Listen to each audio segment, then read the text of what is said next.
হে জগতবাসী, হে মুসল্লিগণ, হে ধর্মান্তরগণ, আমি সকল স্তরের লোককে এই কথাটি বলছি। সেই কথাটি হলো, এই জগতে যারা শুধু শরীয়ত করবে তারা ফাসিক। এই জগতে যারা শুধু মারেফাত করবে তারাও ফাসিক। এই জগতে যারা শুধু তরিকত করবে তারা হলো ফাসিক। এবং এই জগতে শুধু যারা হাকিকত করবে তারাও ফাসিক। এবং হাকিকত তরিকত মারেফত করিতে যাইয়া যারা শয়তানি করে, খারাপ দৃষ্টি করে নারীদের দিকে, খারাপ তরিকা করে, এরা হলো কাফের। আজকের যে আলোচনাটি আপনাদের সামনে নিয়ে আসলাম, সে আলোচনাটি হলো, যেমন দেখা যায় এক ধরনের লোকেরা তারা লাল কাপড় পেঁচিয়ে বের হয়ে গেছে। এখন এই লাল কাপড়ওয়ালাকে যদি জিজ্ঞাসা করা হয় যে আপনি যে লাল কাপড়টা পরেছেন এর রহস্য কি, এর মানে কি, কেউ উত্তর দেয় যে এর লালটা হলো মানুষের গায়ের বা মানুষের শরীরের রক্তটা হলো লাল, মানুষের শরীরের রক্তটা লাল, তাই লালের প্রকাশটা আমি দিয়ে দিলাম। নাউজুবিল্লাহ, এটা কোনো ব্যাখ্যা হলো না। কে বলতেছে হাসান হোসাইনের মধ্যে মৃত্যুবরণ করেছিলেন, সেটা হলো লাল রক্ত জবাই হয়ে গিয়েছিল, সেই লালের কালারটা আমরা দিয়ে চলছি, এটাও ফল্ট। আরেকটা বিষয় হলো যে আমরা যে পৃথিবীতে সৃষ্টি হয়ে এসেছি তখন সেই রক্তের থেকেই সাদা পানির উৎপত্তি হয়েছে, আর সাদা পানি থেকে আমি আর আপনি জন্ম নিয়েছি, তাই এর প্রথম রংটাই হলো লাল। নাউজুবিল্লাহ, এটার জন্য আমি লাল পরব কেন? তাহলে সঠিক উত্তর কি? এই সঠিক উত্তরটি সহজে পাওয়া যায় না। তবে আরও একজনকে জিজ্ঞাসা করা হয়েছিল যে আপনি এই লালটা কেন পরেছেন? তিনি কি বললেন যে এটা বিপদ সংকেত। কিরকম? একটা ট্রেন যদি আসে, অনেক দূর থেকে ট্রেনের ড্রাইভার যখন দেখবে যে একটা লাল কাপড় টানিয়ে রাখা হয়েছে বা নাড়ানো হচ্ছে, তখন ট্রেনটা ব্রেক করে থামিয়ে দেবে, কারণ বিপদ সংকেত বুঝবে। তো পৃথিবীতে এমন এমন আউলিয়া আছে, তাদের সংকেতটা লাল, যে এই ব্যক্তি যেহেতু লাল পোশাক পরেছে, নিশ্চয়ই তার মধ্যে সে পাওয়ার আছে, তার সাথে বেয়াদবি করলে ক্ষমা নেই। এবং একদল সবুজ পড়তেছে, যে সবুজ এখানে বিপদ সংকেত নয়। কেউ হলুদ পড়তেছে, এখানেও একটা বিপদের আশঙ্কা আছে। তাহলে একজনে এই জবাব দিয়েছে, তবে চারজনে চার রকম জবাব দিয়েছে। কার জবাবটি আপনারা নেবেন অবশ্যই কমেন্টে জানাবেন। এ হলো একটা বিষয়। আরেকটা বিষয় হলো, আমি আপনাদেরকে বলেছি কি, যারা শুধু শরীয়ত করবে তারা ফাসেক, যারা শুধু মারেফত করবে তারাও ফাসেক। তো এই যে কথাটা বললাম, তো পৃথিবীতে শরীয়তের মানুষই তো বেশি, মারেফতের মানুষ একটু কম। তো আমার কথা হলো, এদেরকে আমি ফাসেক বললাম, এত বড় সাহস আমাকে কে দিল?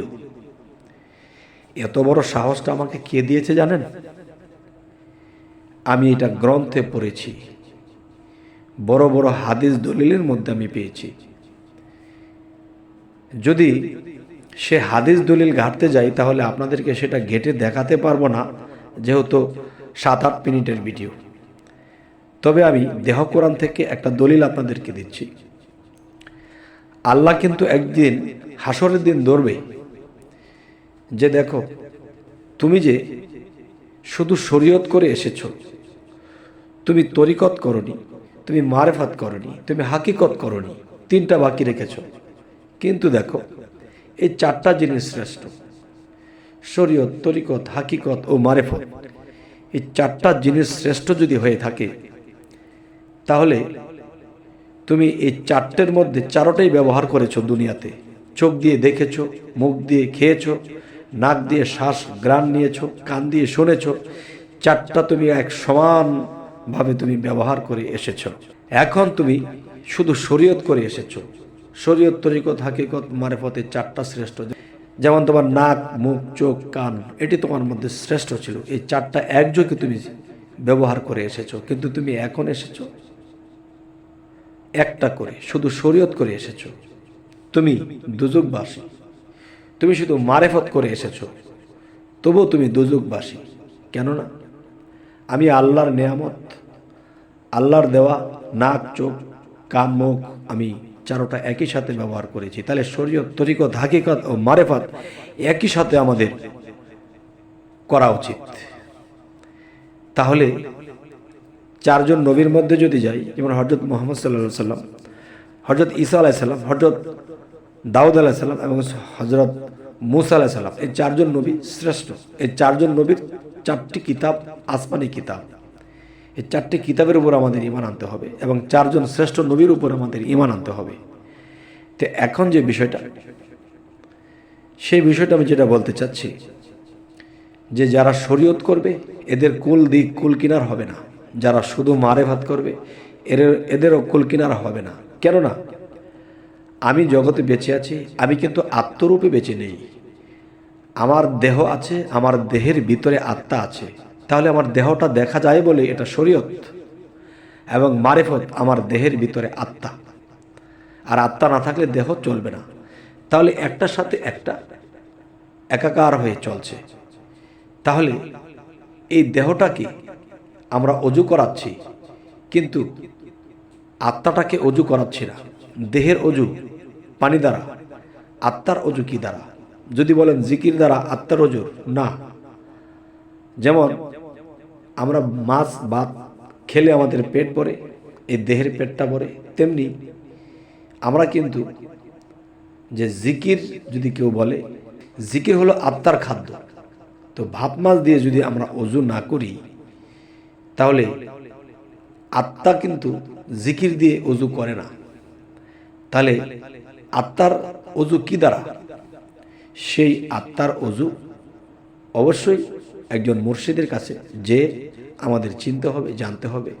এরপরে আত্মা পবিত্র যখন হবে, তখন আমি একদিন পরপারে পার হয়ে যাব।